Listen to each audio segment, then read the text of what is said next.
I grew up in a house where noise meant something had gone wrong. My father worked nights at a packaging plant outside Columbus, and my mother managed the books for 3 small businesses from a desk in our basement. They weren't cold people, but efficiency was the family language. You did your work, you kept your head down, you contributed. Love was expressed through packed lunches and tuition payments, not through conversation. By the time I got to Ohio State, I'd internalized that model completely. I wasn't the guy who showed up to parties or joined intramural teams. I was the guy you called when your printer died at 2 in the morning, or when you needed someone to explain macroeconomics in a way that made sense. I liked being useful. There was clarity in it. Someone had a problem, I solved it, they appreciated it, and the world made sense for a moment. I lived in a converted house on the east side of campus with 5 other guys, all of them louder and more socially fluent than I was. They'd drag me to bars sometimes, and I'd nurse 1 beer for 3 hours while they worked the room. I didn't mind.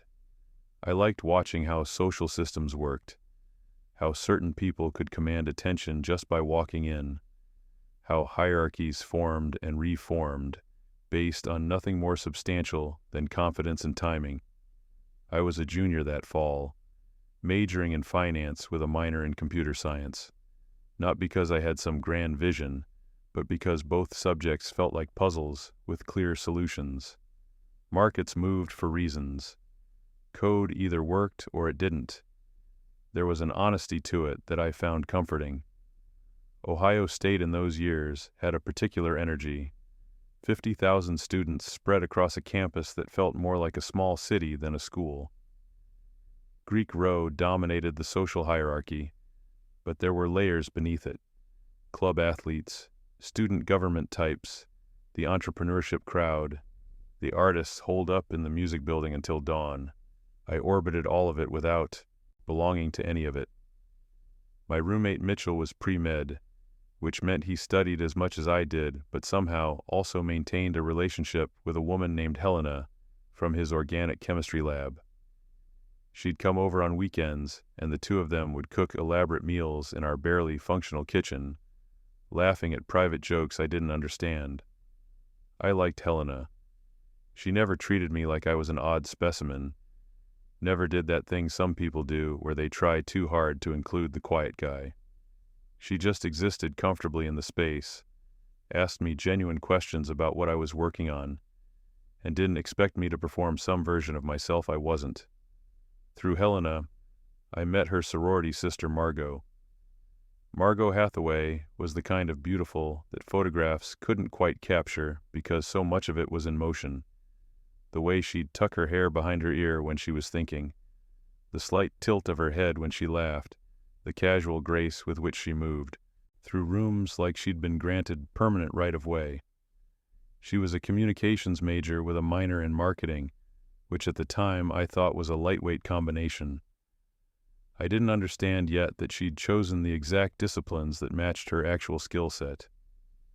She was good with people in a way that seemed effortless, but was actually highly practiced. She remembered names, asked follow-up questions about things you'd mentioned weeks ago, made you feel like you were the most interesting person in the room even when you knew objectively you weren't. It was a talent, and like most talents, it looked easy from the outside. I first spoke to her at a house party Mitchell dragged me to in late September. I was standing in the kitchen trying to figure out how to leave without being rude when she appeared next to me, reaching past me for a beer from the cooler. "You look like you'd rather be literally anywhere else," she said. "That obvious?" "Only to people who are paying attention." She opened the beer with a practiced twist. "I'm Margot. Graham." "Graham." She said it like she was testing the shape of it. "Helena's mentioned you. You're the guy who fixed her laptop when she spilled coffee on it." "I just pulled the battery and dried it out. Anyone could have done it." "But you did it." She leaned against the counter, making no move to return to the party. "Why do you come to these things if you hate them?" "Mitchell thinks I need to get out more." "Do you?" I shrugged. "Probably, but not like this." She laughed, and it wasn't the performative laugh she used in groups. It was quieter, more genuine. Fair enough. What would you prefer? Honestly, I'd rather be working on this data modeling project I've been thinking about. There's this pattern in commodity futures I've been tracking, and I think there's a way to... I stopped. Sorry, that's boring. Is it boring to you? No? Then it's not boring. She took a sip of her beer. Tell me about it. So I did. And the strange thing was, she listened. Not the polite listening people do when they're waiting for their turn to talk, but actual listening. She asked questions that indicated she was following the logic, even if she didn't understand all the technical details. We stood in that kitchen for 45 minutes, and at some point I stopped noticing the party around us. That's how it started. Over the next month, we developed a strange sort of friendship. She'd text me questions about homework. She was taking a statistics requirement she hated, and I'd help her work through it. In return, she'd occasionally pull me into her orbit, dragging me to coffee shops or study sessions where I'd end up meeting people I never would have encountered otherwise. I helped her prepare for a marketing case competition, spending hours teaching her how to build financial projections that would support her creative campaign ideas. She was smart, sharper than she let on in casual conversation. She understood instinctively how to position an idea, how to make people want to buy in emotionally before you hit them with the logic. We complemented each other in a way I found satisfying. I never thought it was romantic. She dated within her ecosystem, guys from prominent fraternities, club athletes, a student body senator for a few weeks. They were always tall and confident and comfortable in their skin in ways I wasn't. I understood my role. I was the smart friend, the useful one, the person she could have real conversations with when the performance got exhausting. Mitchell warned me once. We were walking back from the library, late November, the first real cold snap of the year, making our breath visible. You know she's using you, right? I'm helping her with homework. She's not using me. Graham. He stopped walking, made me stop too. I like Margot. Helena loves her. But you need to understand how she operates. She collects people. You're valuable to her right now because you make her life easier. That's fine, as long as you know that's what it is. I do know that. Do you? I didn't answer, and after a moment we kept walking. The truth is, I did know it. But knowing something intellectually and accepting it emotionally are different things. And somewhere in those late-night study sessions and coffee shop conversations, I'd started to believe that maybe I was more than just useful. Maybe I was actually her friend. The semester ended. I went home to Columbus for winter break, worked part-time at a warehouse to make some extra money, and didn't think too much about it. Margot texted occasionally, mostly funny observations about her family's Christmas dynamics or complaints about being home. I'd respond, keep the conversation going, tell myself it didn't mean anything that she was reaching out. Spring semester started. She had a new boyfriend, a guy named Trevor from one of the top-tier fraternities. He was exactly what you'd expect, good-looking in that generic catalog model way, business major, probably going to end up in sales or corporate training. They'd been together 2 weeks when she showed up at my apartment. I need a favor, she said. I was working on a coding project. 3 monitors running different simulations, deep in the kind of focused state where interruptions usually annoyed me. But I minimized the windows and turned to face her. What's up? There's this gala thing, the Fairmont Foundation dinner. It's a huge deal. All these Columbus business leaders, potential donors for the new business school building. Trevor was supposed to be my date, but he just bailed. His fraternity has some emergency meeting about hazing accusations or something. Okay. I need to go. I really need to go. I'm trying to line up an internship with Fairmont Strategic for next year, and the CEO is going to be there. If I don't show up after I RSVP'd and everything, it looks bad. So go alone. I can't. She sat down on the edge of my desk. You don't understand how this works. If I show up alone to something like this, it signals that I'm not connected, that I don't have my shit together. It's stupid, but that's how people read it. I need someone with me. Helena is in Michigan visiting her grandmother. I already checked. She looked at me, and there was something in her expression I couldn't quite read. I need someone I can trust. Someone who won't make it weird, who'll just be there and be normal, please. I should have said no. Mitchell's warning was right there in my head, but she was looking at me like I was the solution to a real problem, and I liked being the solution to problems. When is it? Saturday night, black tie. I don't own a tux.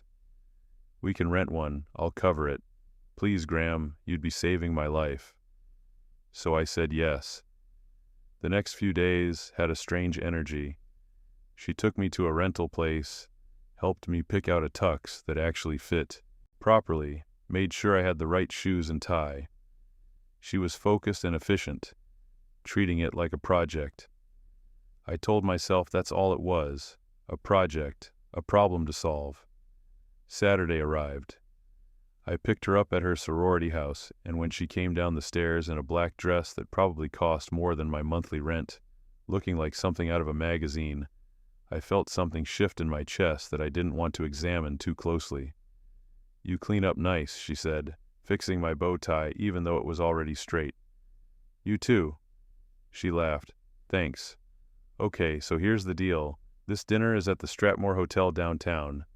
There'll be a cocktail hour first, then dinner, then some speeches.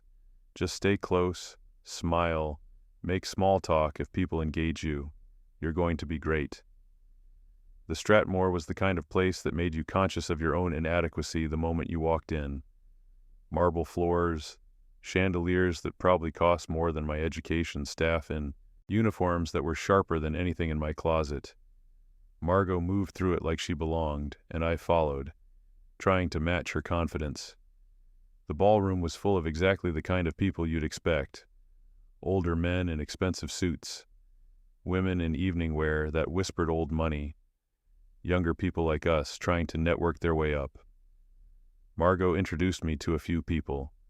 Her internship coordinator, a professor she'd had freshman year, someone's assistant who she'd met at a previous event. I shook hands, made appropriate noises, and stayed close. It was going fine until about an hour in. We were at the bar, Margot explaining something about the foundation's grant process, when I saw her face change. Not dramatically, just a slight shift in her smile, a recalculation happening behind her eyes. I followed her gaze and saw Trevor across the room. He wasn't alone. He was with another woman from his social circle, Phoebe somebody, both of them laughing at something. I thought he had a fraternity thing, I said. So did I. She was still smiling, but it had gone professional, the same smile she used in group presentations. I watched her process it, saw the exact moment she made her decision. I need to go say hello to Trevor. Okay. Just stay here, I'll be right back. She walked away, posture perfect, like she was gliding rather than walking. I watched her approach Trevor, watched his face register surprise and then smooth into something casual. They talked for maybe 30 seconds. Then Trevor said something, and Phoebe laughed, and Margot's smile got tighter. She came back to the bar, ordered a vodka soda, drank half of it in one go. Change of plans, she said. What's wrong? Nothing's wrong, but Trevor's here, and I don't want to look pathetic following him around all night. So we're going to look like we're having the best time ever. Margot, please, just go with it. So I did. We moved through the cocktail hour, and she was brilliant. Charming people, making connections, introducing me as her friend who was doing fascinating work in quantitative analysis. She touched my arm when she laughed, stood close enough that people would assume we were together. I understood what she was doing. I was a prop, a signal that she wasn't bothered by Trevor's presence, that she had options. It worked. Trevor kept glancing over, and every time he did, Margot was animated and engaged, making it look effortless. Dinner was assigned seating. We ended up at a table with some development office people and a few other students. Margot was on, telling stories, asking intelligent questions, making everyone like her. I contributed when prompted, but mostly let her run the show. She was good at this. Really good. After dinner, there were speeches, the foundation director, the university president, some donor whose family name was on half the buildings on campus. Then they opened up a separate room for younger attendees somewhere we could socialize without bothering the actual donors. That's where it fell apart. The room had a DJ, a smaller bar, clusters of people from different universities and organizations. Margot pulled me onto the dance floor, still performing, still signaling that she was fine, that she was having fun. I'm not a dancer, but I tried. She was laughing, encouraging me, and for a few minutes, it almost felt real. Then Trevor appeared. "Margot, can we talk?" She turned to him, and I saw her face do that thing again. The calculation, the decision-making happening in real time. "Sure," she said. "Graham, I'll be right back." "Margot?" But she was already walking away with him, leaving me standing alone on the edge of the dance floor. I waited. 10 minutes. 15. I moved to the bar, got a water, tried not to look like someone who'd been abandoned. I saw Helena's friend Leanne across the room and considered going over, but she was deep in conversation with someone else. 20 minutes. 30. I checked my phone. No messages. I walked around the party, looking for her, trying not to be obvious about it. Finally spotted her in a side hallway, talking to Trevor. They were standing close, and her body language had changed, softer, more open. He said something, she laughed, touched his arm. Then they walked past me, toward the exit, without stopping, without looking back. I stood there, holding my water, watching them leave. It took me a moment to process what had happened. She'd brought me here to signal she wasn't alone, had used me to make herself look good, make Trevor jealous maybe, and the second he showed interest again, I'd cease to exist. I checked my phone again, still nothing.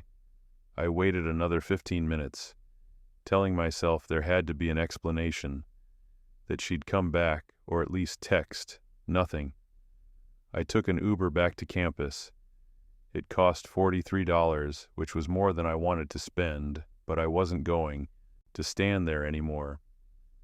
I checked my phone obsessively the whole ride. Nothing. Back at my apartment, I changed out of the rented tux, hung it carefully so it wouldn't wrinkle before I returned it. Mitchell was asleep. I sat on my bed with my phone, waiting for the message that would explain it all, make it make sense. It came at 2:30 in the morning. "Hey, sorry I disappeared. Trevor and I needed to talk. Thanks for tonight. You're the best." I stared at that message for a long time. Thanks for tonight. Like I'd done her some minor favor, picked up her dry cleaning or something. No acknowledgement that she'd brought me as her date, and then abandoned me in front of a room full of people. No recognition that it might have been humiliating. I didn't respond that night. The next day, Sunday, I still didn't respond.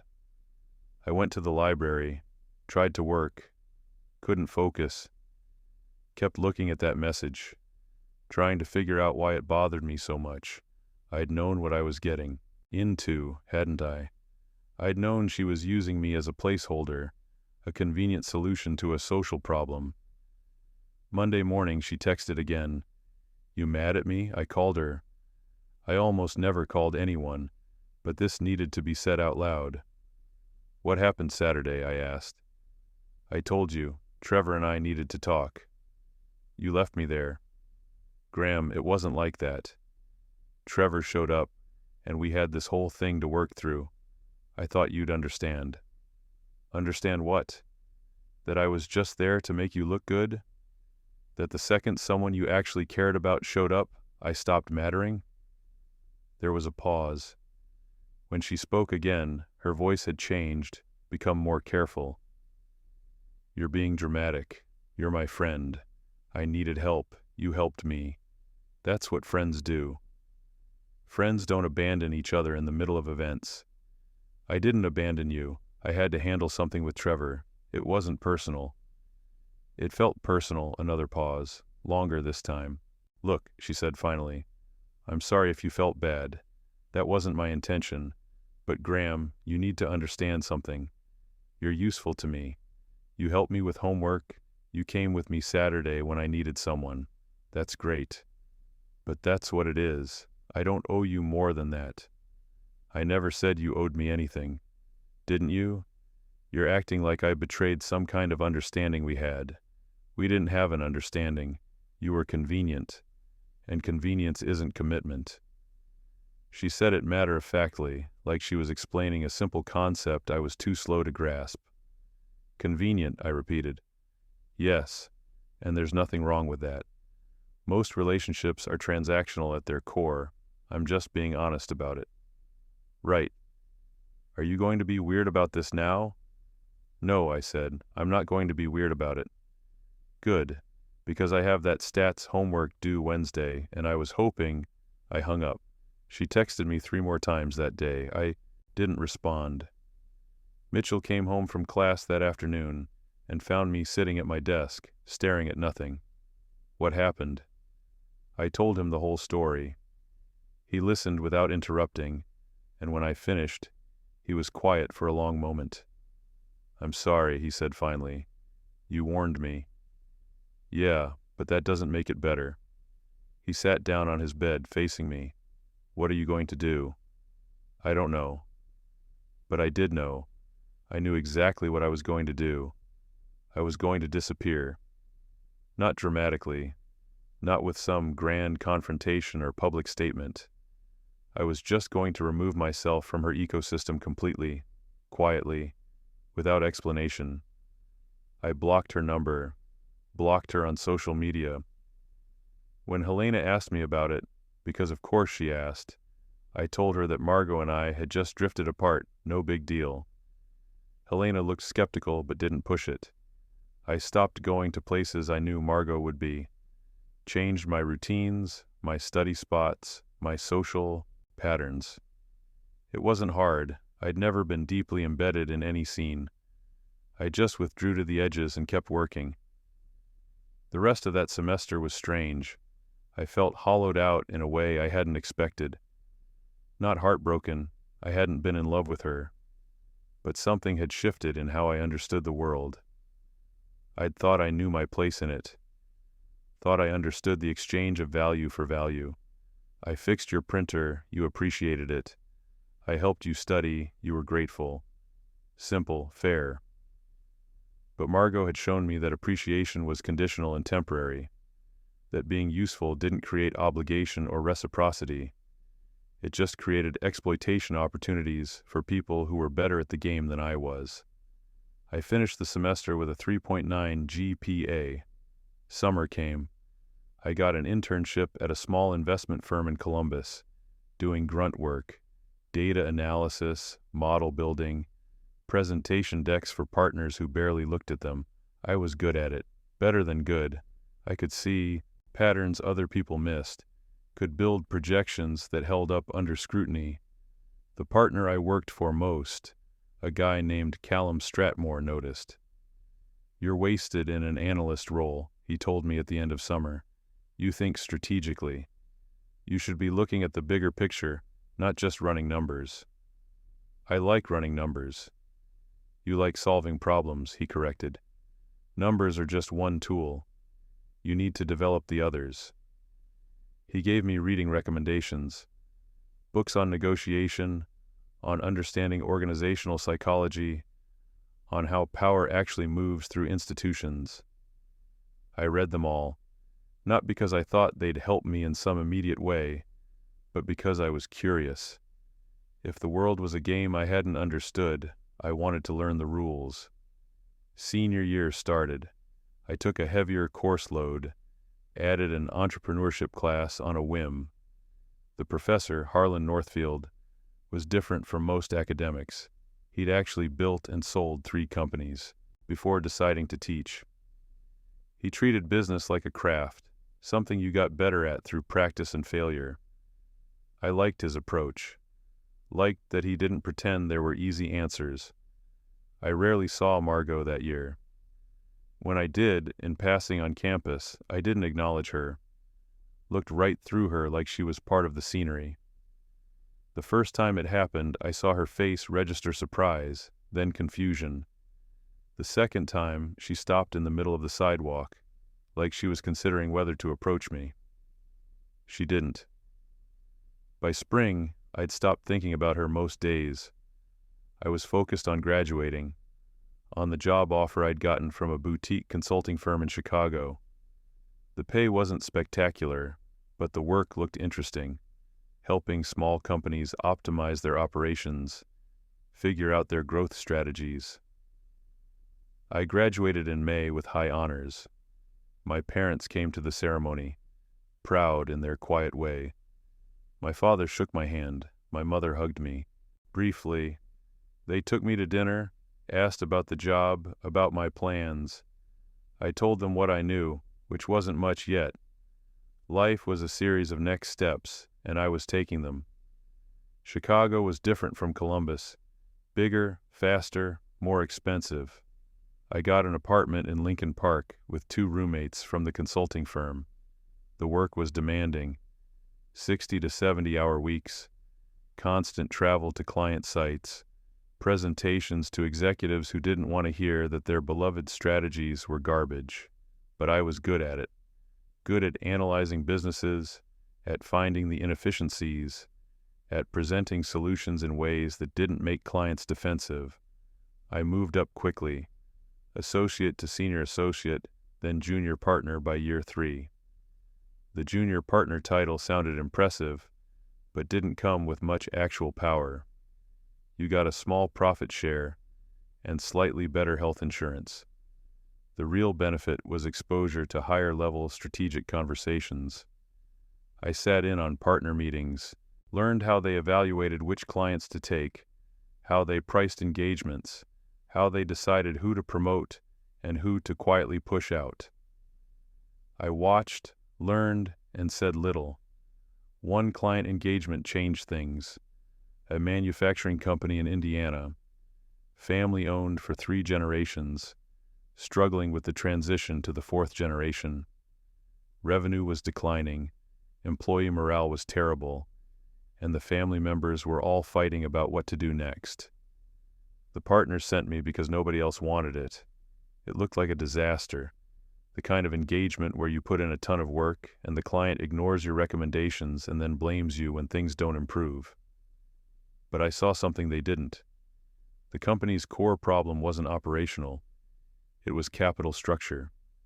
They were underleveraged, sitting on real estate worth triple what they thought it was, using an equipment leasing model that hadn't made sense in 15 years. The operations were fine. The financial foundation was obsolete. I built a restructuring plan that would unlock capital without requiring family members to sell equity or cede control. It was elegant, simple, and completely outside what consulting firms normally did. The client loved it, implemented it fully.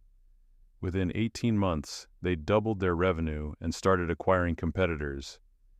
They paid us a success fee that was larger than my annual salary. More importantly, they referred us to 3 other family businesses facing similar transitions. Suddenly, we had a niche that none of our competitors had really developed.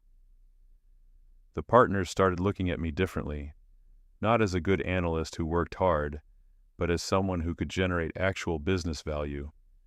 They made me a full partner at 28, youngest in the firm's history. The partnership came with real money and real influence.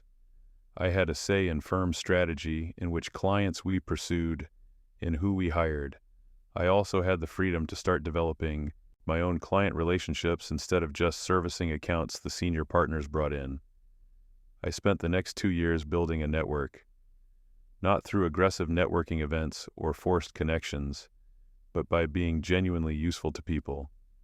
I'd meet someone at a conference, learn about a problem they were facing, send them a framework or analysis that might help. No charge, no pitch, just useful information. Some of them remembered it. When they or someone they knew needed help later, they called me. The manufacturing niche grew. We became known as the firm that could turn around family businesses without destroying the families. It wasn't glamorous work. Lots of time in factories and distribution centers. Lots of uncomfortable conversations with people who'd built their identities around companies that weren't working anymore. But it was profitable, and I was good at it. By 30, I'd saved enough to start thinking about what came next. The consulting firm was fine, but I was building other people's equity, not my own. The partners who'd brought me in were in their 60s, starting to talk about retirement and succession. There was a path there. I could probably take over as managing partner in another 5 years, run the firm until I was ready to sell it. But that felt like someone else's plan, not mine. I started looking at deals. Small manufacturing companies that were struggling, usually because the founder was aging out, and the next generation didn't want it. Companies that weren't sexy enough for private equity, but had real bones underneath the dysfunction. I found one in Wisconsin, a precision machining company that made components for medical devices. 60-year-old owner, no kids, employees who were loyal but directionless. The company was profitable but stagnant, losing ground to competitors who'd invested in newer equipment.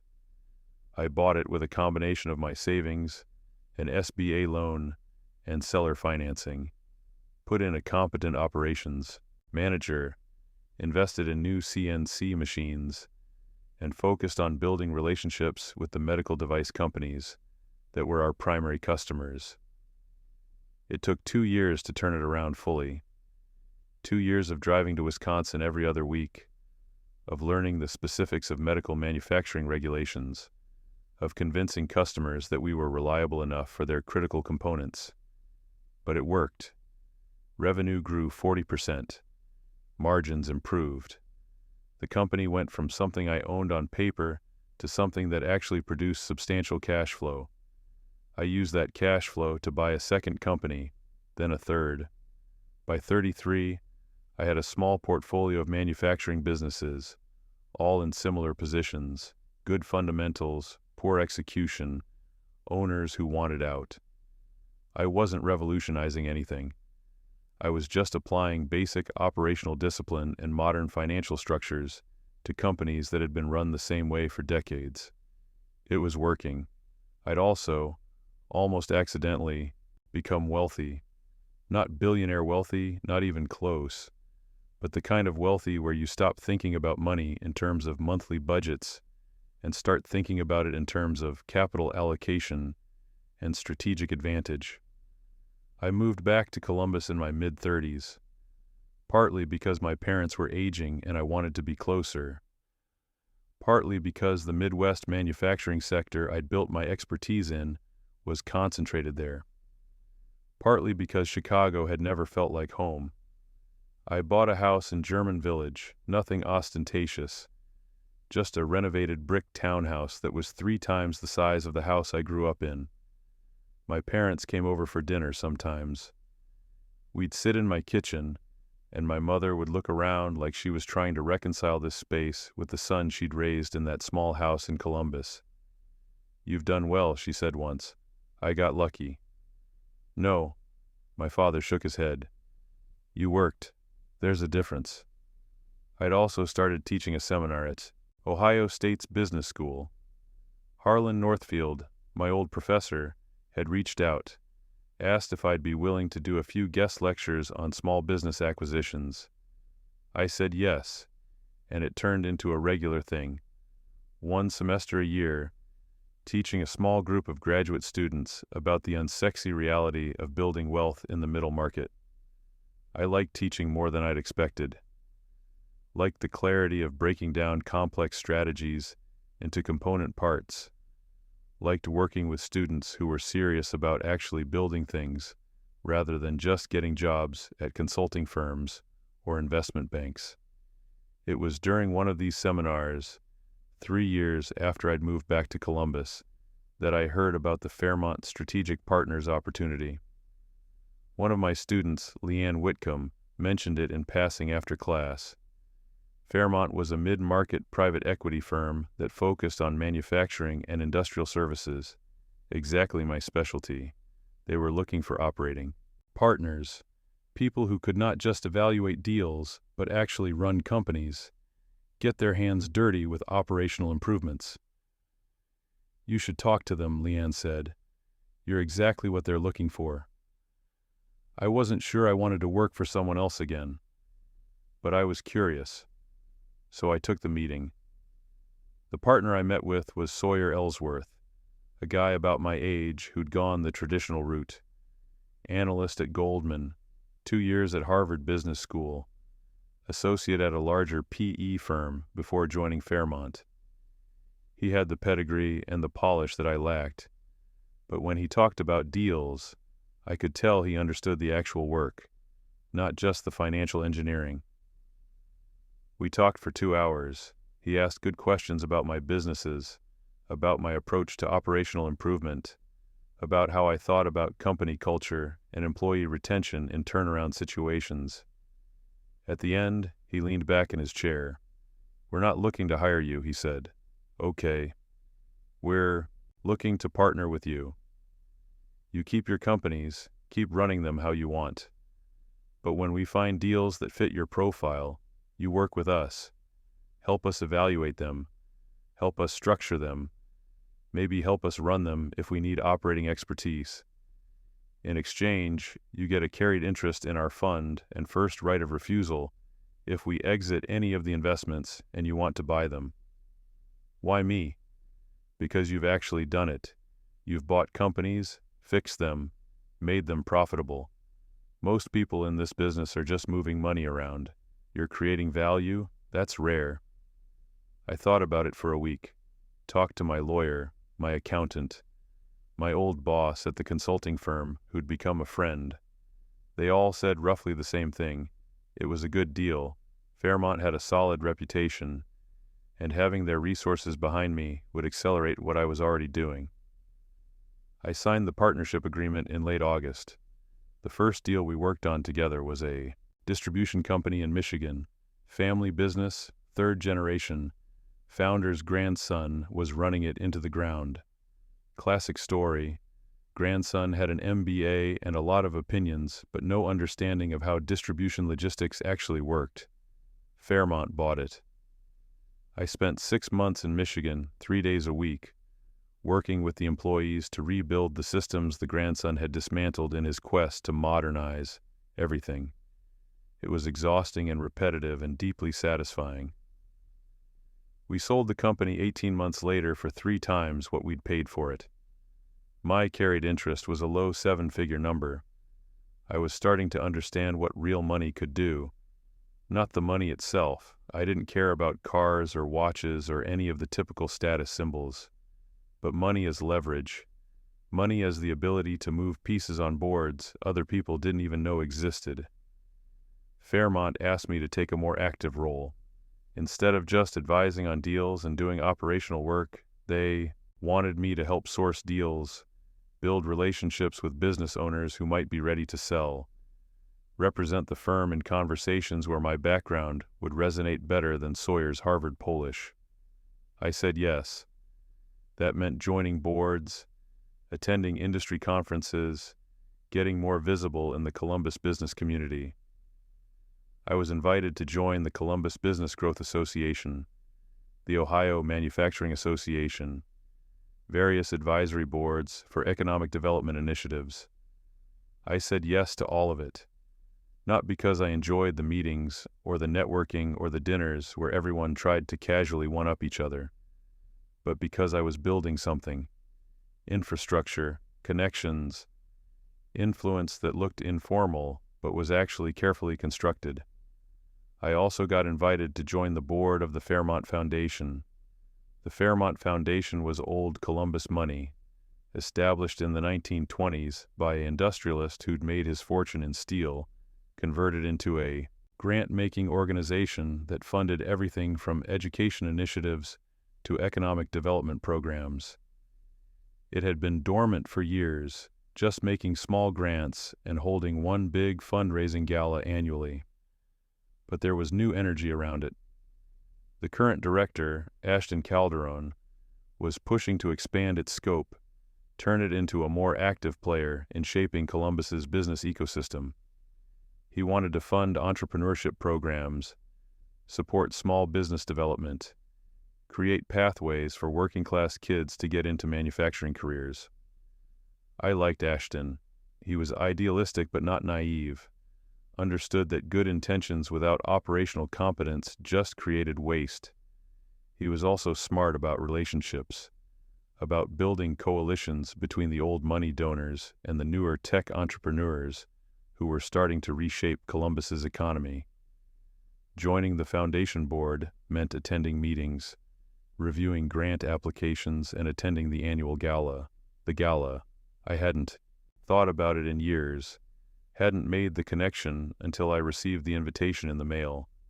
But there it was, the Fairmont Foundation annual dinner, same event, same venue, same basic format as the night 15 years earlier when Margot Hathaway had left me standing alone. I almost laughed when I realized it. The gala was in early October. Black tie, same as before, held at the Stratmore Hotel. I bought a tux this time instead of renting one. Tom Ford, perfectly tailored, the kind of tux that signaled you belonged in these rooms. I went alone, not because I couldn't find a date, but because I didn't need one. I was a Fairmont board member and a partner at Fairmont Strategic. I was there in my own right, not as someone's accessory. The evening had a different quality this time. People sought me out instead of me trying to figure out where to stand. Business owners who'd heard about the work I did with Fairmont. Other board members wanting to discuss grant strategies. Young entrepreneurs hoping to impress someone who might fund their ventures. I moved through the cocktail hour, making the kinds of connections I used to watch other people make. It wasn't performance. I'd learned what Margot had known instinctively, that genuine interest is more effective than forced charm. I asked questions, listened to answers, remembered details I could follow up on later. During dinner, I sat at a table with Ashton, Sawyer, and a few other foundation board members. The conversation was substantive. Discussions about which grant applications showed the most promise, which organizations had the infrastructure to actually deploy capital effectively. After the speeches, I was standing near the bar, checking my phone, when I heard my name. Graham? I turned, and there she was. Margot Hathaway looked essentially the same as she had 15 years earlier. Still beautiful, still carrying herself with that particular confidence. She was wearing a dark green dress, simple but expensive. Her hair pulled back in a way that emphasized her face. Margot. I said it neutrally, like I was placing someone I'd met once at a conference. I can't believe it's you. She was smiling, that practice smile I remembered. I saw your name on the board member list and thought it couldn't possibly be the same Graham, but here you are. Here I am. You look great. I mean, you always looked fine, but this is different. You're... She gestured vaguely at my tux, at the space around us. You're doing well. I've been fortunate. I heard you're working with Fairmont Strategic now. That's amazing. She laughed, a little nervous. I'm trying to get a consulting project off the ground. Working with small businesses on marketing strategy, brand positioning, that kind of thing. I've been building a portfolio of clients, but I'm at the point where I need to scale, and I've been looking for partners who understand the operational side. Interesting. I'd love to pick your brain about it sometime. Maybe we could get coffee, catch up properly. I looked at her for a long moment. She was doing the same thing she'd done 15 years ago, identifying someone useful, making the connection, positioning for the ask. The difference was that now I was worth her time in a different way. I'm pretty booked up these days, I said. But if you email Fairmont's general inbox, someone from the team can probably set up a preliminary conversation.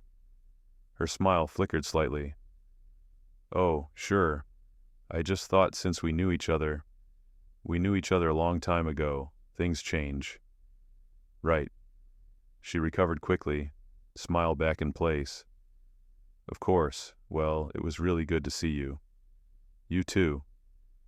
She hesitated for a moment, like she was deciding whether to push it further, then walked away. I watched her go, felt nothing.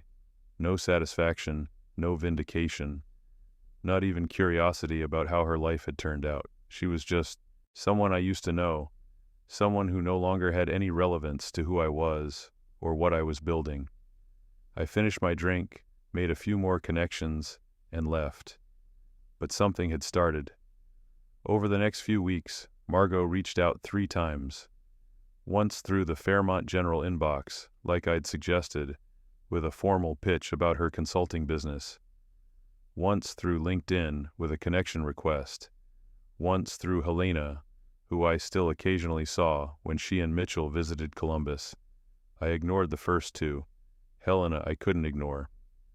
Margot says you're freezing her out, Helena said when we met for coffee. I'm not freezing her out, I'm busy. Graham?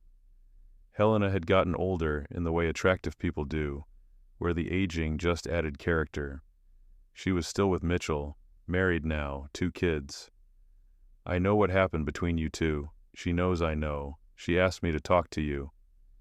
There's nothing to talk about. She said she's trying to build something real, that she needs partners who understand operations, and that you won't even take a meeting with her. Why would I? Because maybe people change? Because maybe she's actually good at what she does, and this could be mutually beneficial? Or because she sees an opportunity and wants to use me the same way she did 15 years ago? Helena was quiet for a moment. Is that what this is about? You're still angry about the gala? I'm not angry about anything. I just don't see the value in the relationship. The relationship or the business opportunity? Both, she sighed. Okay, I told her I'd try. Consider it tried. But Helena was wrong about one thing. I wasn't angry. Anger would have required caring. What I was doing was much simpler. I was making a strategic decision. Margot reached out again about a month later, this time with a more developed pitch. She'd apparently been thinking about it, refining her approach. She wanted to build a firm that combined marketing strategy with operational efficiency, helping small businesses not just advertise better, but actually structure themselves to deliver on their brand promises. It was actually a good idea. The market was there. Most small businesses had terrible marketing because they didn't understand that marketing without operational capability was just creating disappointed customers. She'd developed relationships with about a dozen clients, all small service businesses, law firms, dental practices, boutique consulting firms. She was making maybe $60,000 a year in revenue, barely breaking even once you factored in her costs. She needed capital to hire staff, build infrastructure, and scale up. She needed someone like me. The pitch came through official channels this time. A meeting request from her business email to Fairmont Strategic, asking for a consultation on growth strategy. I took the meeting, not at Fairmont, but at a coffee shop downtown, a neutral space where the conversation would be off the record. She arrived exactly on time, carrying a leather portfolio, looking professional and prepared. We ordered coffee, sat down at a corner table, and she launched into her pitch. She was good. The presentation was polished. Her market analysis was sound. Her financial projections were conservative enough to be credible. She'd thought through the scaling challenges, identified the key hires she'd need, outlined a reasonable path to profitability. I listened without interrupting, occasionally taking notes on my phone. When she finished, she looked at me expectantly. "It's a solid plan," I said. No but, it's solid. You understand your market. You've proven you can acquire clients. The problem is capital and infrastructure. Which is why I'm talking to you. Margot, I'm not going to invest in your business." Her face tightened slightly. "Can I ask why? Because if it's personal, it's not personal. It's just not what Fairmont does. We focus on manufacturing and industrial services. You're in professional services. Different model, different risk profile. So that's it? There's nothing you can do?" I took a sip of my coffee, let the silence extend for a moment. "I didn't say that." She leaned forward slightly. "What do you mean?" "Fairmont won't invest directly, but I have some personal capital I've been thinking about deploying. I could put together a small fund, bring in a few other operating partners, specifically focused on helping service businesses scale. You could be the first investment." "Really?" "Potentially. It would have to be structured right. You'd need to give up some equity, obviously, and there'd be operating oversight. Someone from the fund sitting on your board, regular reporting requirements, that kind of thing." "That's fine. That's totally fine." She was animated now, excited. "I'm not precious about control. I just want to build something real. Let me think about the structure. I'll put together a term sheet and send it over." "Thank you, Graham. Really, thank you." She reached across the table and squeezed my hand. I let her, then pulled my hand back to pick up my coffee. Over the next 3 weeks, I built the structure. Not a formal fund.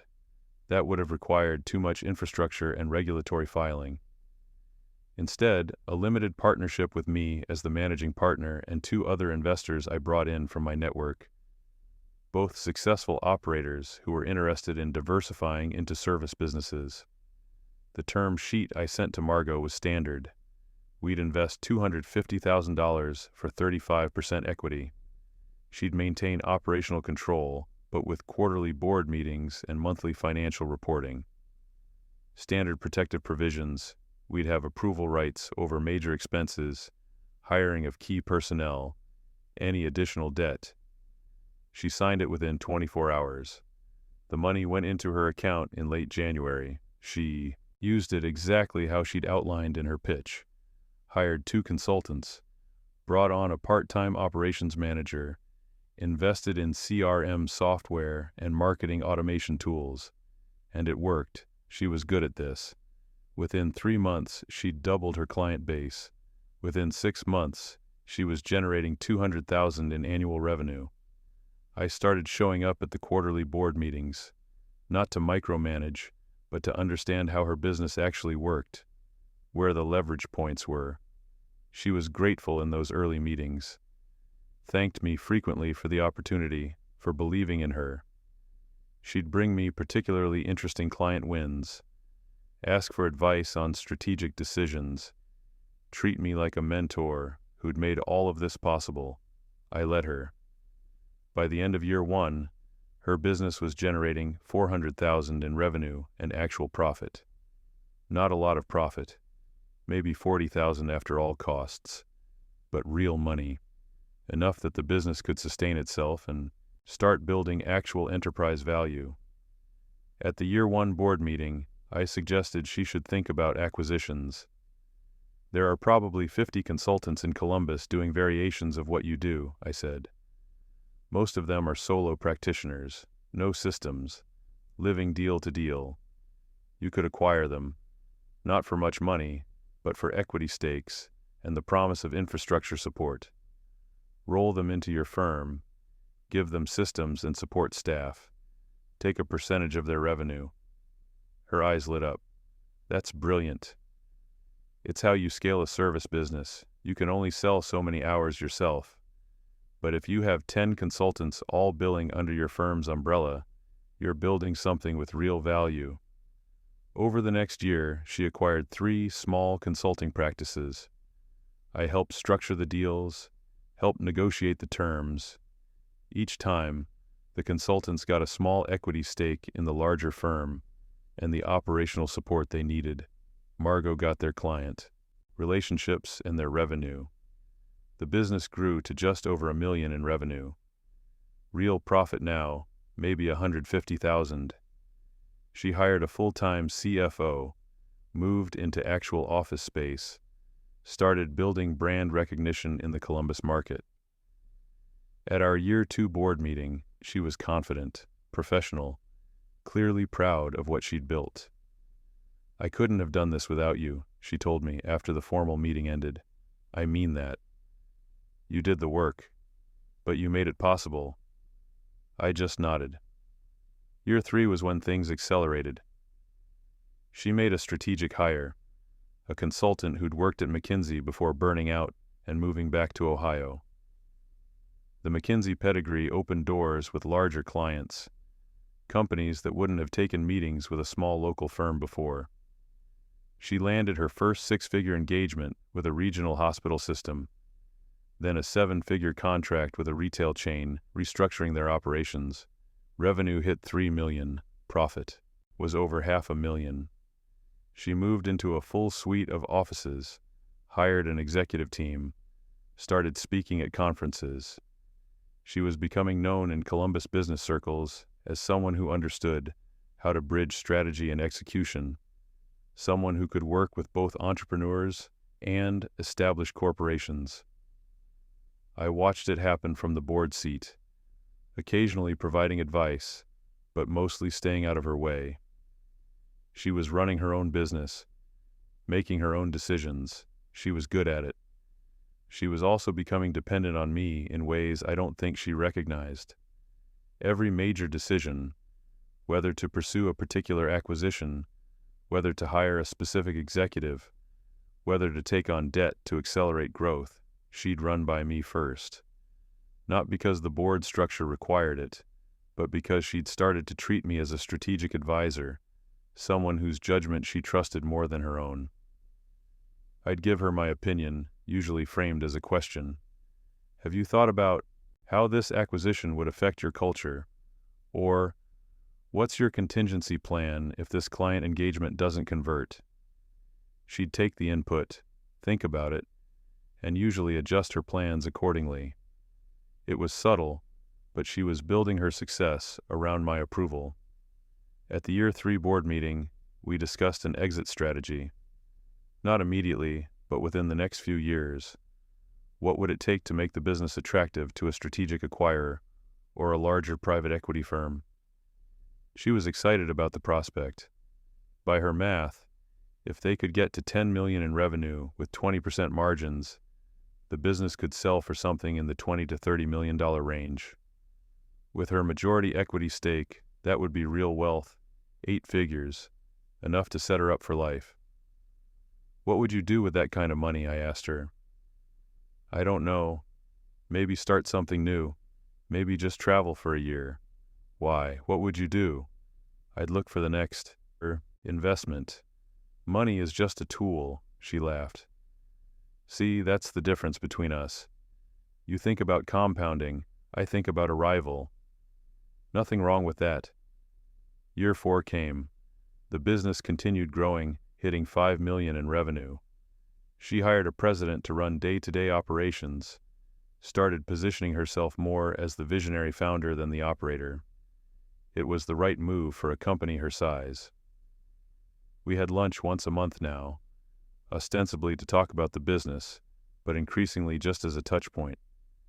She'd tell me about challenges she was facing, about employees who weren't working out, about clients who were demanding. I'd listen, occasionally offer perspective. She'd started treating me as a friend again, the way she had 15 years ago. But now the power dynamic was completely different. She needed me in ways that weren't immediately obvious, but were absolutely real. At one of those lunches, in the fall of year 4, She mentioned she was thinking about speaking at a conference in Miami. Big industry event. Thousands of attendees. Good exposure. I think you should, I said. The speaking fee is only $5,000. Barely covers costs when you factor in travel. Do it anyway.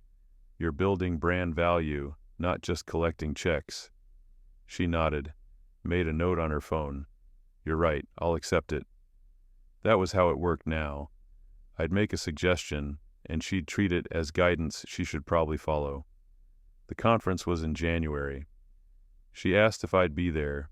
Fairmont Strategic was a sponsor, so I'd be attending anyway. We planned to have dinner while we were both in town. The conference itself was typical. Panel discussions, networking sessions, exhibition hall full of vendors. Margot gave her presentation on the second day, a 45-minute talk about integrating marketing strategy with operational capability. She was polished and confident, got good questions, made solid connections afterward. That evening, we had dinner at a seafood restaurant near the beach. She was energized from the day, talking fast about the people she'd met, the opportunities she was seeing. I think I could take this national, she said. Not the consulting itself, but the model. Licensing it to other consultants in other markets. They'd pay for the systems, the brand, the methodology. I'd take a percentage of their revenue. Franchising a consulting firm? Basically, is that crazy? I took a sip of wine, considered it. It's been tried. Usually doesn't work because consulting is too personality dependent. Hard to systematize expertise. But if we focused on the operational side, the systems and processes, and let the consultants maintain their own client relationships, maybe you'd need to develop much better training materials, create quality control mechanisms, and you'd probably need a different capital partner who specializes in franchise systems. Would Fairmont be interested? We don't do franchising. Too complicated from a legal perspective. She was quiet for a moment, and I could see her processing it. Could you recommend someone? Possibly. Let me think about it. We finished dinner, walked on the beach for a while. She was relaxed, happy, talking about how far she'd come, how different her life was from where she'd expected it to be. You know what's funny, she said. I used to think success meant being invited to the right parties, dating the right people, all that college social hierarchy stuff. And now I'm actually successful, and none of that matters at all. What matters? This. Building something real. Having people respect what you've accomplished, not who you know. You've built something impressive. Because you gave me the chance. I gave you capital, you built the business. Same thing. Not really. We said goodbye at the hotel. She hugged me, and it felt genuine. Not performative the way it had been in college. I flew back to Columbus the next morning. Over the next few months, I thought carefully about what came next. The business was at an inflection point. She'd proven the model worked, proven she could run a company. The next step would be to either scale aggressively or position for a sale. I started making calls. Not to potential acquirers, but to her key clients. Just checking in, asking how the engagements were going, whether they were getting value. It was normal board member oversight. Nobody thought anything of it. Most of the feedback was good. She was delivering results. Her team was professional. Clients were happy. But there were some cracks. One client mentioned that their main consultant had left abruptly, and Margot hadn't handled the transition well. Another said they were concerned about overbilling on a recent project. Nothing dramatic. Just the normal friction of running a consulting firm. But I took notes. I also started asking more pointed questions at board meetings, about cash flow management, about client concentration risk, about whether her growth was sustainable or if she was overextending. She'd answer confidently, show me the numbers, prove she had it under control, and mostly she did, but I was planting seeds of doubt. Not with her, with the other board members. the two investors I'd brought in. Just gentle questions about whether we were seeing the full picture, whether Margot's optimism was blinding her to potential risks. In May, one of her largest clients didn't renew their annual contract. It was a mutual decision. They'd gotten what they needed from the engagement, were bringing their marketing in-house. Normal business development cycle. But it was $1 million contract. Losing it created a significant revenue hole. At the next board meeting, I asked about the renewal pipeline. She showed me a list of prospects, all in various stages of discussion. Some looked promising. How many of these are real commitments versus just conversations, I asked? Define real commitments. Signed contracts or definite timelines. About 40%. So you're projecting revenue based partly on conversations that haven't converted yet. That's how services sales work, Graham. You build pipeline, you convert a percentage, you adjust. I understand that. I'm just noting that we're potentially looking at a revenue decline quarter over quarter, and the pipeline might not be as robust as the projections suggest. She looked frustrated. We've hit every target I've set. Why are you suddenly questioning the numbers? I'm not questioning them. I'm asking questions to understand them. That's my role as a board member. The other two investors chimed in with their own questions, following my lead. By the end of the meeting, Margot looked defensive and tired. After the meeting, she asked if we could talk privately. What's going on, she asked. You seem different lately, more critical. I'm doing my job. As the business scales, the scrutiny has to scale with it. It feels like you're looking for problems. I'm looking for risks. That's what investors do. Are you still invested in this? In me? Of course, but investment means fiduciary responsibility. If I see potential issues, I have to raise them. And you're seeing issues? I'm seeing a business that's growing fast, which always creates stress points. I want to make sure you're managing them. She looked at me for a long moment, like she was trying to read something behind my words. Then she nodded. Okay, I'll tighten things up. Over the next quarter, she worked obsessively, pushed her team harder, personally managed the largest client relationships, cut costs anywhere she could find them. She was trying to prove she had everything under control. But the harder she pushed, the more cracks appeared. One of her senior consultants quit, citing burnout. Another client complained about aggressive upselling tactics. Her CFO sent me a private email expressing concern about cash flow management. I didn't create these problems. They were real issues that exist in any fast-growing service business. I just made sure they were visible, made sure the board was aware of them. At the Year 5 board meeting, we discussed whether to pursue additional financing. The business needed capital to weather the revenue dip and continue growing. Margot proposed bringing in a larger investor, maybe a traditional private equity firm. I recommended against it. Bringing in institutional PE at this stage would dilute your equity significantly, I said. You'd probably have to give up control, take board seats from people who don't understand your business. And if the business doesn't perform to their expectations, they'll push you out and bring in their own management team. So what do you suggest? Wait 6 months. Stabilize the business. Hit your revised targets, then raise from a position of strength. The other board members agreed. It made sense strategically. What I didn't mention was that waiting 6 months would mean missing the current market window. M&A activity in consulting was hot right now. 6 months from now, the market could look very different. Margot followed the guidance. She stabilized operations, cut overhead, focused on profitability over growth. It worked. The business stopped declining and started growing again, slowly. But 6 months later, when she wanted to start exploring exit opportunities, the market had shifted. Interest rates had gone up. Acquisition multiples had compressed.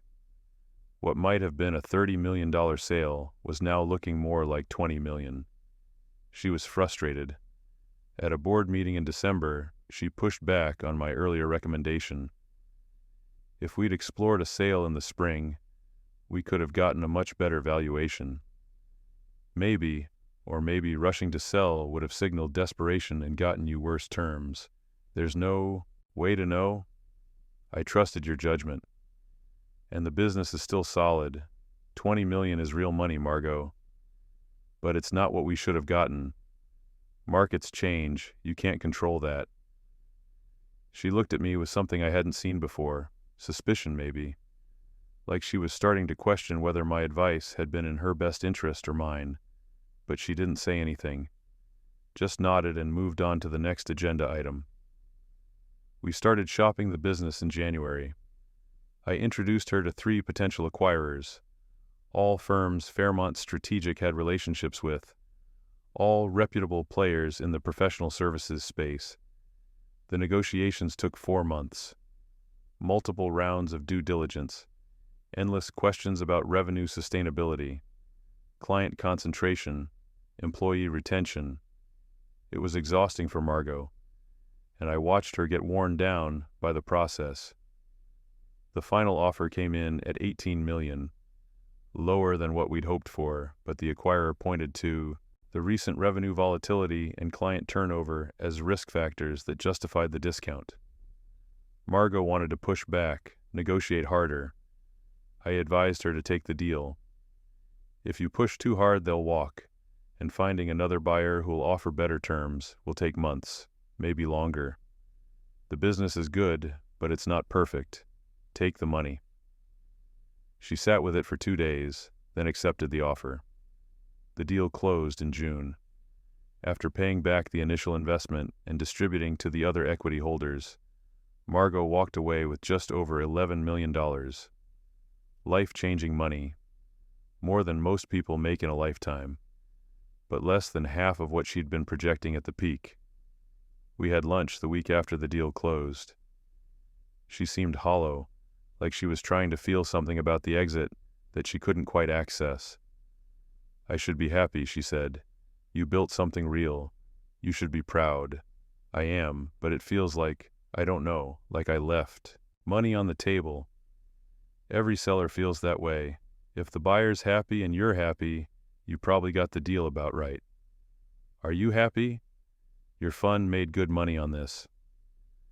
The fund had made about $6 million on the $250,000 investment, a massive return by any standard. It was a good investment, I said. She picked at her salad, not eating. Can I ask you something? Sure. That advice you gave me last year about waiting to sell, did you know the market was going to shift? Nobody knows how markets will move. But you have a feel for these things. That's what you do. And you advised me to wait, which cost me, what, $10 million? Margot, I gave you the advice I thought was best based on the information available. The business needed stabilization before going to market. That was true then, and it's still true now. But if we'd moved faster, you might have gotten a better multiple, or you might have gotten worse terms because the business wasn't ready, or the deal might have fallen apart during due diligence. You're playing the what-if game, and that's pointless. She was quiet for a long moment. When she spoke again, her voice was different, harder, more controlled. How long have you been planning this? Planning what? This, all of it. Investing in my company, building it up, then engineering a sale that benefits your fund more than it benefits me. That's not what happened. Isn't it? You made $6 million on a $250,000 investment. I made $11 million after 5 years of working 80-hour weeks. Your return was better than mine. I took the risk when nobody else would. I structured the deal. I provided the strategic guidance that made the business valuable enough to sell, and you made $11 million, which you didn't have before I got involved. And you made sure I needed you. Every major decision you were there, every time. I wanted to move fast, you counseled patience. Every time I wanted to take a risk, you urged caution, and now I'm sitting here with less money than I should have, and you're sitting there having made a fortune off my work." I put down my fork, looked at her directly. "You're angry because the outcome wasn't what you imagined. That's understandable. But let's be very clear about what actually happened. You came to me with an idea and no capital. I provided the money and the infrastructure to make it real. You built a business and you built it well. But you built it with my capital, on my terms. And yes, I structured those terms to benefit me. That's how investment works. You manipulated me. I invested in you. There's a difference." "Is there?" "Yes. Manipulation would have been lying to you, hiding information, forcing you into decisions. I did none of that. I gave you honest advice based on how I read the market and the business. Some of that advice was probably wrong. I'm not omniscient, but it wasn't manipulation. It was judgment. Judgment that benefited you more than me. Judgment that made us both wealthy. You just wish you were more wealthy, and you're looking for someone to blame for the gap between your expectations and reality." She stared at me, and I could see her working through it, trying to find the flaw in my logic, the proof that I'd orchestrated her disappointment. "You know what the worst part is?" she said finally. "I still can't tell if you're right or if you're gaslighting me. I'm right, but you're welcome to think I'm not. Why did you really do this? Why me?" I took a sip of water, considered how honest to be. "You want the truth? Please. Because 15 years ago, you used me when it was convenient and discarded me when it wasn't. You told me I was useful, and usefulness wasn't commitment. I didn't forget that. I didn't forgive it either." Her face went still. "So this was revenge?" "No, this was business. I saw an opportunity, I took it, I made money. That you were the founder of the company I invested in. That was just a coincidence that made the investment more satisfying. You're lying. You set this up from the beginning. Think what you want. The business is sold, the money is distributed, the relationship is over. You never have to see me again. But you got what you wanted. I got a return on my investment, and you got $11 million. If that feels like failure to you, maybe the problem isn't what happened. Maybe it's how you value things." She stood up. For a moment I thought she might throw something, make a scene. But she just picked up her purse and looked at me with something close to pity. "You know what's sad? I actually liked you. 15 years ago, I liked you. You were genuine in a way most people aren't. And then I did something stupid and careless, and you took that and turned it into this." She gestured at the table, at the restaurant, at the space between us. "You turned it into whatever this is, and maybe you won. Maybe you got your revenge, or your lesson, or whatever you want to call it. But you spent 15 years building up to this moment, and I'm going to walk away and forget about you in 6 months." "Maybe," I said, "but you'll remember this lunch for a lot longer than that." She left without saying goodbye. I sat there for a while after she was gone, finishing my water, signing the check, watching people move through the restaurant like nothing significant had happened. Mitchell called me that evening. Helena had talked to Margot, and Margot had apparently broken down, told her everything, asked if Helena could talk to me. "She thinks you orchestrated the whole thing," Mitchell said. "The investment, the business growth, the sale timing, all of it. She thinks you set her up to fail. She didn't fail. She made $11 million. But she thinks it should have been more. Everyone thinks it should have been more. Been more. That's not my problem. Was it revenge, Graham?" I didn't answer right away. Mitchell waited. "It was an investment opportunity," I said finally. "If it was also satisfying on a personal level, that doesn't change the fundamental business reality." "That's not an answer. It's the only answer I have." Mitchell sighed. "Helena wants me to tell you that you hurt someone who considered you a friend. She wants you to know that Margot is devastated, not just about the money, but about feeling manipulated by someone she trusted. She trusted me because I was useful. When I stop being useful, she'll move on. That's how she operates. She told me that herself 15 years ago. People change, Graham. Do they? Or do they just get better at hiding who they've always been? I don't know. But I know you changed. The guy I lived with junior year wouldn't have done this. That guy also wouldn't have built 3 companies and made enough money to never have to think about money again. Maybe the change was necessary. Maybe. But maybe it cost you more than you realize. We said goodbye. I sat in my house, my large empty house in German Village, and thought about what he'd said. I didn't feel guilty. Margot had gotten exactly what she'd earned. I'd provided capital and guidance. She'd built a business. We'd both made money. The fact that I'd made more money on a percentage basis was just math. Risk and reward, capital and labor. That's how the system works. But I also didn't feel satisfied. The vindication I'd imagined, the moment where she would understand what she'd done and feel the weight of it, that hadn't happened. She was angry and hurt, but mostly she was confused. She didn't understand why I'd done what I'd done, because she didn't remember the foundation of it with the same clarity I did. To her, abandoning me at the gala had been a minor social miscalculation, an awkward moment she'd probably barely thought about after the fact. To me, it had been a revelation about how the world actually worked, about how people used each other, about how being useful made you vulnerable, and I'd spent 15 years learning to flip that dynamic. I'd won. I'd proven that being useful could be weaponized, that you could build someone up exactly high enough that taking away your support would hurt. I'd shown her what it felt like to be convenient, and then inconvenient.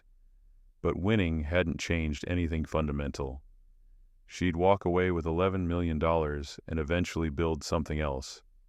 She'd tell her version of the story where I'd manipulated her, and some people would believe it. She'd recover, move on, probably never think about me again except as a cautionary tale about trusting the wrong people. And I'd sit here in my expensive house with my successful companies and my growing investment portfolio, and I'd know that I'd executed the plan perfectly. I'd know that I'd won.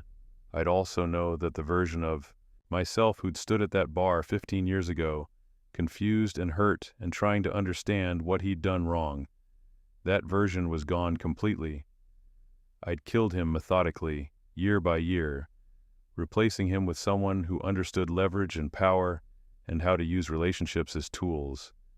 I'd become the kind of person who could look at someone's dream and see an investment opportunity, the kind of person who could provide exactly the help someone needed while making sure they became dependent on it. The kind of person who could watch someone build something beautiful and know exactly when to step back and let it crumble just enough to serve my purposes. I'd become useful in ways that I controlled, in ways that benefited me first. I poured myself a glass of bourbon, expensive bourbon, from a bottle that cost more than my monthly rent used to cost, and sat in my living room looking at nothing in particular. I'd won, but the victory tasted like ash, and the bourbon tasted like ash, and the house felt like ash, empty and cold and constructed from the burned-up parts of whatever I used to be. I thought about calling Mitchell back, maybe admitting that he was right, that the cost had been higher than I'd calculated, but I didn't, because that would have meant admitting that I'd made a mistake, and I hadn't made a mistake. I'd made a choice. I'd chosen power over connection, leverage over vulnerability, winning over being human.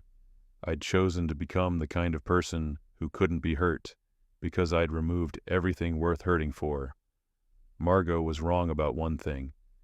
She'd said she'd forget about me in 6 months, but I wouldn't forget about her. Or more accurately, I wouldn't forget about this. The moment where I realized that revenge accomplished exactly what you design it to accomplish and nothing more.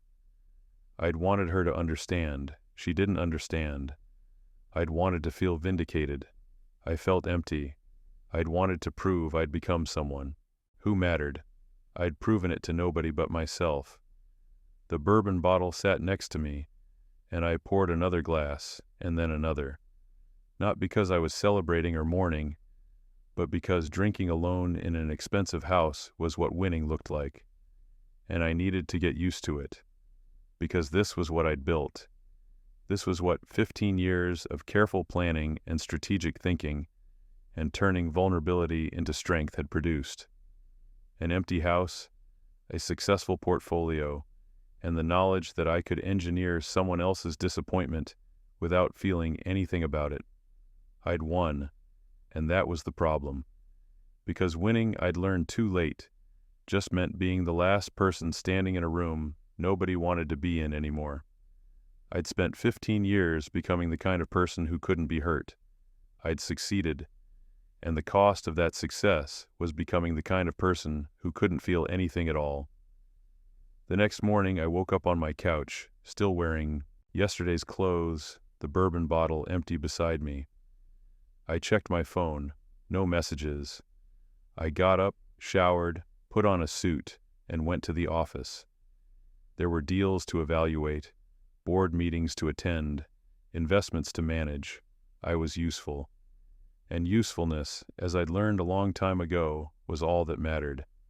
I want to end the story here, but let me extend it slightly to ensure adequate depth in the final reflections and resolution.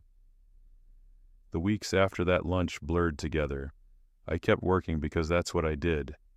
Fairmont Strategic closed another deal in July, a tooling manufacturer in Indiana, exactly the kind of company I understood. I spent 3 days a week there for 2 months, working with the management team to restructure their supply chain. It was satisfying work in the way that puzzles are satisfying. Clear problems, clear solutions, measurable improvements. Revenue went up, costs went down, employees kept their jobs. Everyone won. Helena called me in. August. Margot left Columbus, she said. Okay. She sold her condo, packed up everything, moved to Seattle. She's starting something new out there, something with technology companies. Good for her. Is it? She has $11 million and the experience of building and selling a company. She'll be fine. She's not fine, Graham. She's hurt and angry and feels betrayed by someone she trusted. She trusted me to help her build value. I did that. If she's upset about the terms of the deal we made 5 years ago, that's not betrayal. That's just her not reading the contract carefully enough. Helena was quiet for a moment. Mitchell's worried about you. Why? Because you don't seem bothered by any of this. He thinks I don't know. He thinks something broke in you. Nothing broke. I just learned how the world actually works. By hurting someone who thought you were her friend. By investing in someone who needed capital and making a significant return on that investment. The personal history is irrelevant. Is it? Yes. Then why did you do it? If the personal history didn't matter, if this was just business, why her specifically? Why not invest in one of the 100 other consultants in Columbus who needed capital? I didn't answer. That's what I thought, Helena said. Graham, I've known you since college. You're not cruel. But what you did to Margot, that was cruel. And the fact that you can't see it or won't admit it scares me a little. I'm not cruel. I'm just not sentimental anymore. There's a difference between being sentimental and being human. Is there? She sighed. Mitchell and I are having a barbecue next weekend. Just a few people, very casual. You should come. I'm busy. No, you're not. Come anyway. Spend time with people who actually care about you. I'll think about it. I didn't go. Instead, I spent that weekend reading through the documents from the Margot investment, the initial term sheet, the board meeting notes, the sale agreement. Looking for the moment where I'd crossed a line, where advice became manipulation, where being strategic became being cruel. I couldn't find it. Every decision I'd made had been justifiable from a business perspective. Questioning revenue projections was prudent oversight. Recommending caution on major strategic pivots was good governance. Advising her to wait before selling was debatable, but not obviously wrong. The fact that those decisions had also served my interests and constrained her options. That was just alignment. Good investing meant structuring deals where the investor's success and the founder's success were linked. I'd done everything right, so why did the bourbon bottle on my desk look so appealing at 2 p.m? I started teaching my seminar at Ohio State again that fall. Same class, same material, different students. They were eager and optimistic, full of ideas about how they were going to disrupt industries and build empires. I taught them about deal structure, about how to evaluate businesses, about the mathematics of risk and return. I taught them to look for leverage points, to think about power dynamics, to understand that emotion was the enemy of good decision-making. One student, a woman named Brooke Merriman, stayed after class one day. "Can I ask you something off the record?" she said. "Sure." "Do you enjoy this? What you do, I mean. The deals, the negotiations, the board seats. Do you actually enjoy it?" It was a strange question, one nobody had asked me before. "It's satisfying," I said. "That's not what I asked." I looked at her. She was maybe 25, sharp in the way that good students are sharp, but also earnest in a way I'd lost somewhere along the line. "Why do you want to know?" "Because you're successful, obviously. You've built exactly the kind of career I'm trying to build, but you seem, I don't know, you seem tired, like you won the game but aren't sure why you were playing it." That's a pretty bold read from someone who's taken one class with me. Am I wrong? I considered lying, defaulting to the professional mask I wore in these settings, but there was something about her directness that made me want to be honest. "No," I said, "you're not wrong. So why do you keep doing it?" "Because it's what I'm good at. And because stopping would mean figuring out what else to do with the time. And I don't have an answer to that question." She nodded slowly. "My dad was like that. Successful entrepreneur, made a ton of money, worked until he had a heart attack at 53, survived it, retired, and then didn't know what to do with himself. Went back to work within 6 months. What happened to him? He's fine now, but it took a couple years of therapy and my mom threatening to leave him before he figured out that building companies was just his way of avoiding feeling anything real. Sounds like he figured it out eventually." "Yeah, but he says he wishes he'd figured it out earlier, before he'd burned out all his friendships and missed most of my childhood. He says the money was great, but the cost was higher than he realized until it was too late." I didn't say anything. "Anyway," Brooke said, picking up her bag, "I just wanted you to know that your class is really valuable. You're teaching us things nobody else teaches. But maybe think about whether you want us to end up like you." She left, and I sat there in the empty classroom, thinking about that question. Did I want them to end up like me? Successful, certainly. Financially independent, absolutely. But also sitting alone in expensive houses, drinking expensive bourbon, wondering why victory felt so hollow. I didn't have an answer. That night, I did something I hadn't done in years. I wrote Margot an email. I drafted it 12 times, trying to figure out what I was actually trying to say. Apology? Justification? Explanation? Eventually, I settled on honesty. "Margot, I've been thinking about our last lunch, about what you said regarding manipulation and revenge. You were right and you were wrong. You were right that I structured the investment to benefit me. That's what investors do. But you were wrong about the motivation. This wasn't about revenge. It was about testing a hypothesis. 15 years ago, you taught me that being useful made you vulnerable, that providing value to someone didn't create reciprocity or loyalty. It just created exploitation opportunities. I spent 15 years learning to flip that dynamic, learning to be useful in ways I controlled, in ways that benefited me first. You were the test case, not because I hated you, but because I needed to prove to myself that I understood the lesson. I did understand it. I executed it perfectly. You built a valuable company with my capital and guidance, and I made significantly more money than you did on a percentage basis. I won. But here's what I didn't anticipate. Winning didn't change anything fundamental about me. I thought it would. I thought proving I could engineer someone else's dependence would make me feel powerful or vindicated or something. Instead, I just feel tired. You said you'd forget about me in 6 months. You might be right. But I won't forget this. Not because it mattered to you, but because it mattered to me in ways I don't fully understand yet. I don't expect forgiveness. I don't even expect a response. I just wanted you to know that the lesson you taught me 15 years ago, I learned it too well, and learning it cost me more than I realized it would. Graham.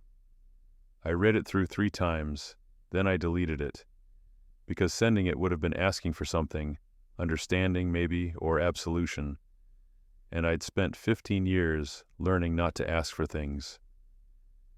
I closed my laptop and poured another drink instead. Mitchell called me in October. I'm worried about you, he said. I'm fine. You're not fine. Helena's worried. I'm worried. Your parents called me last week, asking if something was wrong. My parents called you? They're concerned. You missed your dad's birthday dinner. You haven't returned your mom's calls. They think something's going on. I've just been busy with work. Graham, you're always busy with work. That's not new. What's new is that you seem to be using work to avoid having a life. I have a life. Do you? When's the last time you went on a date? When's the last time you had a conversation that wasn't about a deal or an investment? When's the last time you did something just because you wanted to, not because it served some strategic purpose? I didn't have good answers to any of those questions. I'm fine, I repeated. No, you're not, and I think you know you're not. The Graham I knew in college was quiet, but he was also kind. He helped people because he liked helping people, not because he was building leverage. What you did with Margot, that wasn't strategy, that was spite, and it changed you. She deserved it. Maybe she did, maybe she didn't. But whether she deserved it or not, doing it changed you. And I don't think you like who you've become. I'm successful. I'm financially independent. I've built exactly what I set out to build. And you're miserable. Success and happiness aren't the same thing, and you've optimized for one at the complete expense of the other. What do you want me to do, Mitchell? Apologize? Give the money back? Pretend the last 15 years didn't happen? I want you to stop. Just stop. Stop optimizing and strategizing and turning every relationship into a transaction.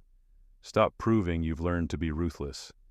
Stop punishing yourself for being hurt 15 years ago. I'm not punishing myself. Aren't you? You cut yourself off from anything that could make you vulnerable. You turned yourself into exactly what Margot accused you of being, someone who uses people. And now you're sitting alone in that big house, wondering why it doesn't feel like winning. I was quiet for a long time. I don't know how to be any other way anymore, I said finally. Then learn. It's not too late. You're only 38. You have time to become someone you'd actually want to be friends with. What if I can't? What if this is just who I am now? Then you'll keep being miserable. But I don't think that's true. I think you chose to become this version of yourself, which means you can choose to become something else. It's not that simple. It is exactly that simple. Not easy, but simple. We talked for another hour. He told me about his kids, about the practice he and Helena were building, about the small satisfactions of normal life. I listened and tried to remember what it felt like to want those things. After we hung up, I sat in my office and thought about Brooke's question and Mitchell's concern and Helena's fear and the empty email I'd almost sent. I thought about the fact that I'd spent 15 years building toward a moment of vindication that had lasted maybe 3 minutes, followed by months of hollow victory. I thought about the fact that I'd proven I could engineer someone's dependence and disappointment, and that proof had made me exactly nothing except alone. I thought about the fact that I'd won, completely and decisively, and that winning had required becoming someone I wasn't sure I liked. The bourbon bottle was on my desk again. I picked it up, looked at it for a long moment, then poured the rest of it down the sink. I didn't have answers. I didn't have a plan for how to become someone different. But I knew that Mitchell was right. I'd optimized myself into a corner, turned into exactly what I'd set out to prove I could become, and discovered too late that the destination wasn't worth the journey. I'd become powerful and wealthy and successful. I'd also become the kind of person who measured relationships in terms of leverage and viewed vulnerability as weakness, and had engineered someone else's disappointment because it proved I'd learned a lesson about how the world worked. I'd won, but I'd lost something in the process that I was only now starting to understand had been more valuable than the victory. I'd lost the version of myself who stood at that bar 15 years ago, confused and hurt, but still fundamentally decent. The version who helped people because helping people felt good, not because it created obligation. The version who could form real connections instead of strategic relationships. That version was gone. I'd killed him methodically, year by year, replacing every soft edge with a hard one, every vulnerability with a calculated advantage. And now I was sitting in an expensive house with an expensive lifestyle and an impressive portfolio, wondering if it was possible to become human again, or if I'd permanently optimized myself into something that could only transact, never connect. I didn't know the answer to that question, but I was starting to suspect that spending the rest of my life not knowing might be its own kind of defeat. A defeat that no amount of money or power or strategic victories could offset. I'd proven I could win. Now I needed to figure out if I could still be more than just the sum of my victories. And that was going to be a lot harder than anything I'd accomplished in the previous 15 years. Because learning to be ruthless had been a choice. Learning to be human again would require something much more difficult. Learning to be vulnerable again. To risk being hurt again. To care about something more than whether I won or lost. And I didn't know if I still knew how to do that. But for the first time in a long time, I knew I wanted to try. Even if it was too late. Even if I'd already built myself into something that couldn't be rebuilt. Even if trying meant admitting that the great victory I'd spent 15 years engineering had actually been the most expensive failure of my life. I turned off the light in my office and went upstairs. Tomorrow I'd figure out what came next. Tonight I'd just sit with the knowledge that I'd won completely, and that winning had cost me everything that mattered. Stories like this happen more often than we think. Subscribe if you want to hear the ones that usually stay unspoken. And if this story made you pause, a like helps the channel grow.